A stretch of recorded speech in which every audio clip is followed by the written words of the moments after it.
হেমন্তের সকালে ধান কাটার সমারোহ ব্যতিব্যস্ত মাঠের কৃষি শ্রমিকরা অর্থাৎ কামলা কিষানরা।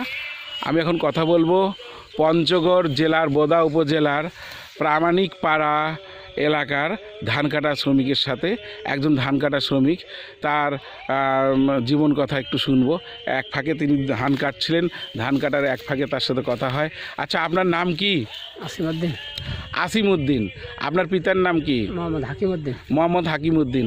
আপনার বাড়ি কোথায়? বানিয়াপাড়া, বল্লমহাট বানিয়াপাড়া। বল্লমহাট বানিয়াপাড়া। এটা কি আপনার নিজের জায়গায় আছেন?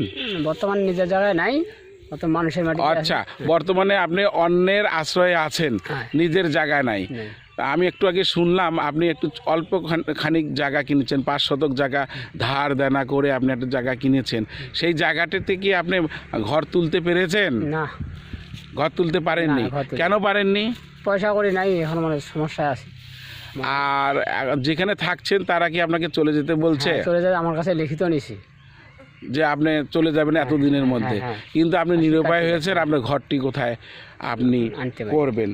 ঠিক আছে, আরেকটি কথা, আপনি কি জানেন আর বাংলাদেশ সরকার মাননীয় প্রধানমন্ত্রী শেখ হাসিনার একটি বিশেষ কর্মসূচির মাধ্যমে পিছিয়ে পড়া জনগোষ্ঠীকে জীবনমান উন্নয়নে, বিশেষ করে যাদের একটুখানি জমি আছে, একটুখানি জায়গা আছে, কিন্তু ঘর তোলার কোনো সামর্থ্য নেই, সেই অসমর্থ গরিব শ্রমজীবী মানুষদের জন্য একটি ঘর করে দেওয়ার একটা কর্মসূচি আছে। এই ঘর পাওয়ার জন্য আপনি কখনো ইউনিয়ন পরিষদের চেয়ারম্যান বা মেম্বারের সাথে কি যোগাযোগ করেছিলেন? না। মানে এটা আপনি জানেনই না, তাই না? আচ্ছা, আমরা যে আসিমউদ্দিনের সাথে আমরা কথা বললাম, পাশে আরও 2-1 কৃষক রয়েছেন। এখন ধান কাটছেন, নবান্নের উৎসব চলছে, ধান কাটার সমারোহ চলছে মাঠে মাঠে। এখানে আমি প্রামাণিক পাড়ার এই বিশাল ধানের মাঠের ধান কাটার দৃশ্য ধারণ করার এক পর্যায়ে কথা বললাম আসিমউদ্দিনের সাথে। আসিমউদ্দিন একজন অতি দরিদ্রপীড়িত মানুষ। তার বাসায় খানেওয়ালা কয়জন? আপনার খানেওয়ালা কয়জন? 5 জন, ছেলে মেয়ে স্ত্রী সহ তার 5 জন খানেওয়ালা। এই 5 জন খানেওয়ালার রুটি রুজির রোজগারের একমাত্র উপার্জনক্ষম মানুষ হচ্ছেন আসিমউদ্দিন। এই বয়স্ক আসিমউদ্দিন তার দরিদ্র সীমার নিচে তিনি বসবাস করছেন। তার এই দরিদ্রতা থেকে মুক্তি পাওয়ার জন্য তিনি মাননীয় প্রধানমন্ত্রী যে প্রকল্পের কর্মসূচি রয়েছে দরিদ্র মানুষদের জন্য গৃহ নির্মাণ করে দেওয়ার, সেই একটি গৃহ পাওয়ার সে তীব্র প্রত্যাশা জানাচ্ছে। আমরা আশা করি এই দরিদ্র মানুষটি যেন একটি ঘর পায়, আমরাও আশা রাখছি। গণমাধ্যম কর্মী হিসেবে আমিও আশা করছি, প্রকাশ করছি তিনি পান। আসিমউদ্দিন একজন শ্রমজীবী মানুষ।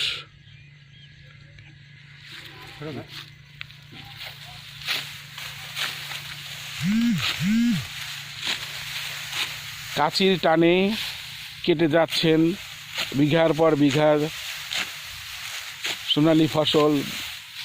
এরপর সারাদিন কাজ করার পর বেলা গড়িয়ে পড়ে, পরন্ত বিকেলে শ্রমের মজুরি হাতে নিয়ে তারপর পরিবারের অন্ন যোগানে তিনি চলে যাবেন।